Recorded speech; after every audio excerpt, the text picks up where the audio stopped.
लाल बहुत रोते हैं और कहते हैं कि मैया पहले जैसी वो शक्ति नहीं है मेरे अंदर, मैं बूढ़ा हो चुका हूँ, नहीं तुझे अब आने जाने की कोई आवश्यकता है।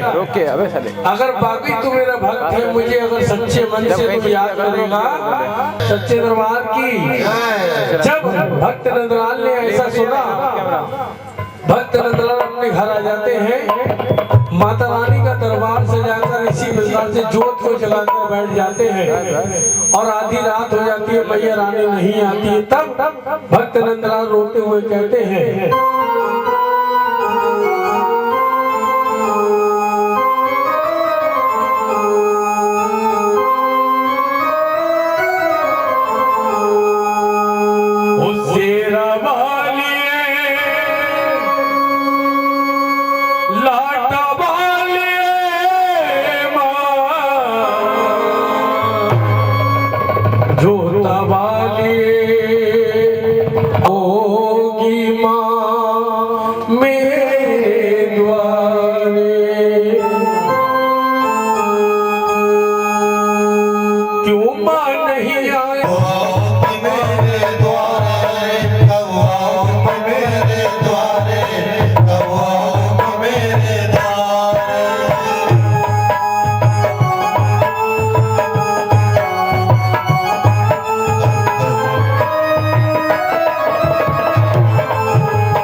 स्वयं ऊंचे ऊंचे पर्वतों से उतरकर हमें दर्शन दिखाया है। लेकिन मैया रानी इस कलयुग में हम आपके लिए चढ़ाने के वास्ते लाए तो क्या लाए, क्योंकि संसार की सारी वस्तुएं झूठी हैं।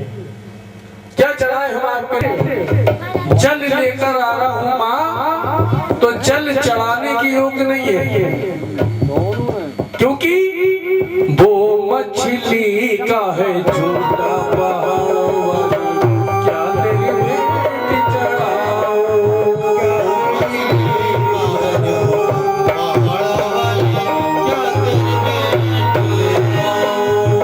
जल चढ़ाने की योग नहीं है।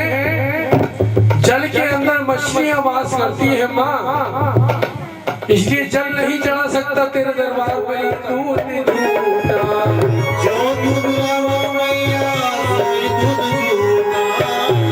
दूध लाओ झूठा, दूध लाओ मैया सोई दूध झूठा, वो बछड़े का है झूठा पहाड़ों वाली क्या तेरी भेंट ले आओ।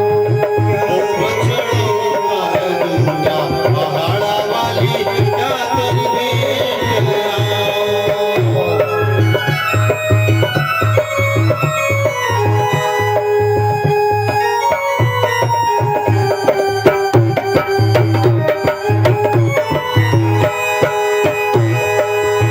जो फूल लाओ मैया सोई फूल झूठा, जो फूल लाओ पुष्प लाओ मैया सोई पुष्प झूठा, जो पुष्प लाओ मैया कोई पुष्प झूठा, हमरे का है झूठा पहाड़ों वाली क्या तेरी भेंट ले आओ। हमरे का है झूठा पहाड़ा वाली क्या तेरी भेंट ले आओ। क्या तेरी भेंट ले आओ पहाड़ों वाली क्या तेरी भेंट ले आओ, क्या तेरी भेंट ले आओ पहाड़ों वाली क्या तेरी भेंट ले आओ। शंकर आए शंकर कर शंकर आए, तीन लोक त्रिपुरारी तेरे नाम के पुजारी, तीन लोक त्रिपुरावा अपने मैया वारी वारी राम, मेरी दुर्गा मैया वारी वारी राम। और चढ़ावे सात सुपारी ध्वजा नरेला पान सुपारी मैं बारी वारी जावा बच्ची ने शीश चढ़ाया, बैर जावा हो रही है जय जयकार, तेरे चरणों में वारी वारी राम।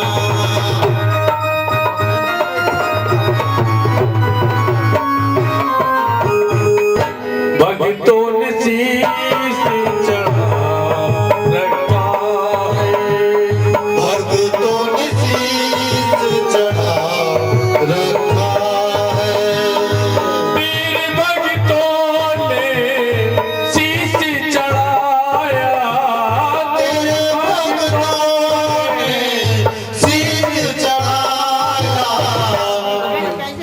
जोड़ मिलाया लगाया। जोड़ मिला जागरण संपूर्ण नहीं माना जाता है, कुछ विधान होते हैं जागरण के, उस विधान को जब तक पूरा ना करें वो जागरण अधूरा होते। जागरण करने आते हैं वो शीश मिलाया, भवानी मैया वाली वाली जावा, मेरी दुर्गा मैया वाली वाली जावा। भवानी मैया वारी वारी राम, माँ दुर्गा मैया वारी वारी राम। चढ़ावे सासु मारी ध्वजा नरेला फूल बतासा मैं वारी जावा बोले है जय जयकार, तेरे मदरा विच वारी वारी जावा। भवानी मैया वाली वाली जावा, मैं दुर्गा मैया वाली वाली जावा। भवानी मैया वारी वारी राम, दुर्गा मैया वारी वारी राम। चढ़ावे सासु मारी ध्वजा नरेला पासु मारी मैं वाली जावा।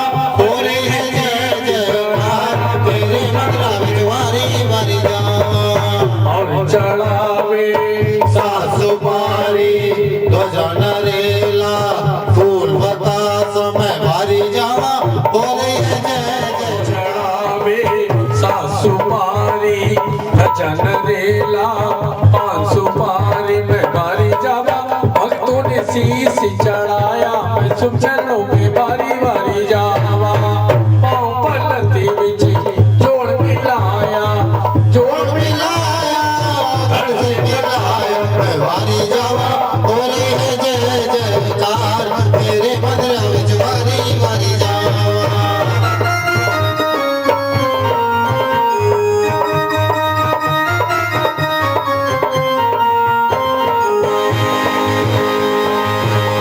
चढ़ावे सासु। इन्हीं दोनों बहनों की कहानी है, कहा है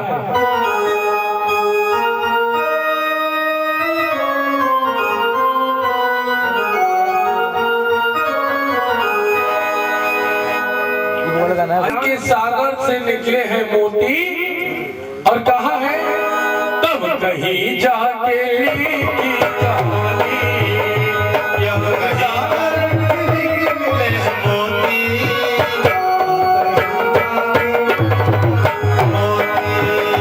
जागरण पूरा होता नहीं है, जागरण पूरा होता नहीं है, जागरण पूरा होता नहीं है, करो मत बताता रानी। सतीश भैया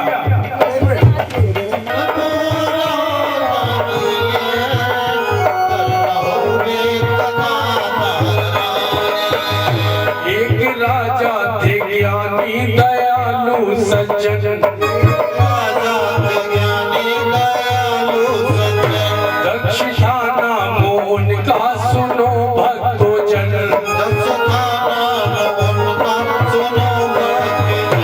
कन्या दी तो उनके बड़ी गुणवती, छोटी रुक्मण और तारा खुद खा लेती है, कुछ मांस बचाकर अपनी बहन तारा को ले आती है।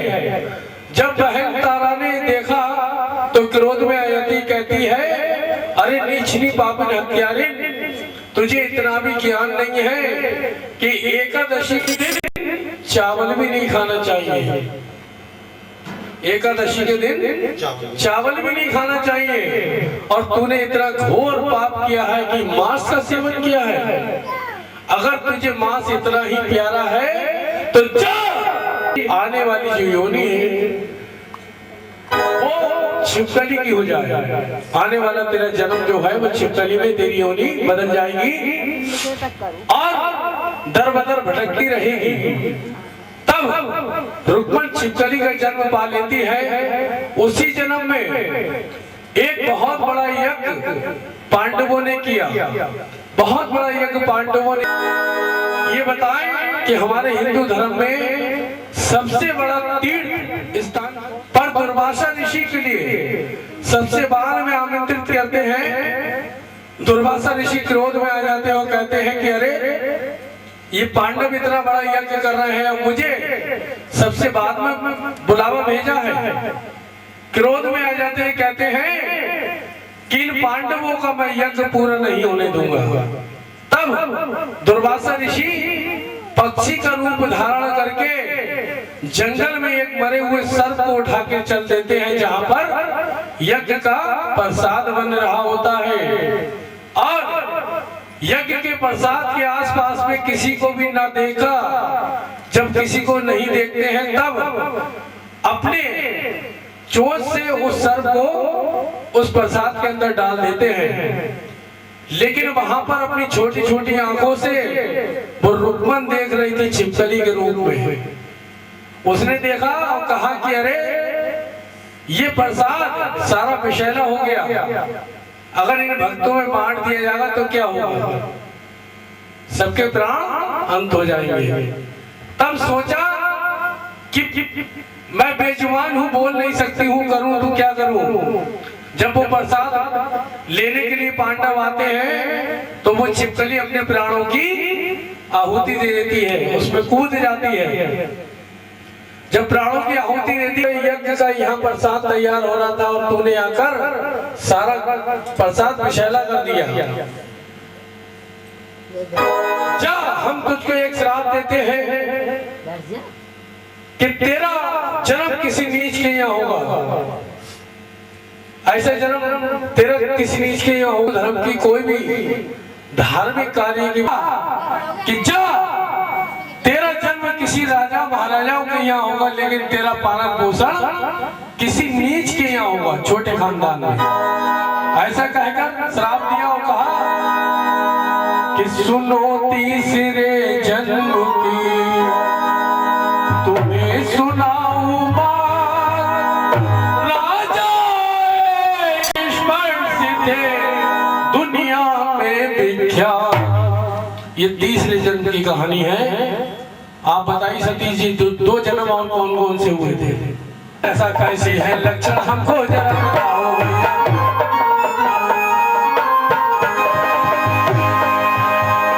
जोशी ने फिर शुक्ल विचारा, बोले कन्या उत्तम होगा जग में नाम तुम्हारा। योग लगन राशि से इसका नाम है पड़ता तारा, योग लगन राशि से इसका नाम है पड़ता तारा। मात वैष्णो की भक्तिन है हमने सच विचारा।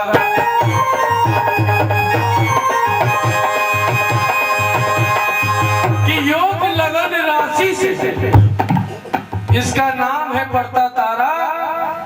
जो भी कुछ पत्रा के अंदर है महाराज, हमने आपको बिल्कुल सच सच बता दिया है। थोड़े दिनों में एक कन्या और जन्म लेती है, उस कन्या को हानि पहुंच सकती है, आपकी जान पर भी आ सकती है। इतनी जो बात सुनी राजा ने, तो राजा ने कहा तुरंत अभी इस कन्या को मरवा दो। अगर ये कन्या मेरे लिए इतनी खतरनाक है तो अभी तुरंत मरवा दो। लेकिन सतीश भैया कन्या आई है मेरी मां, बेटियां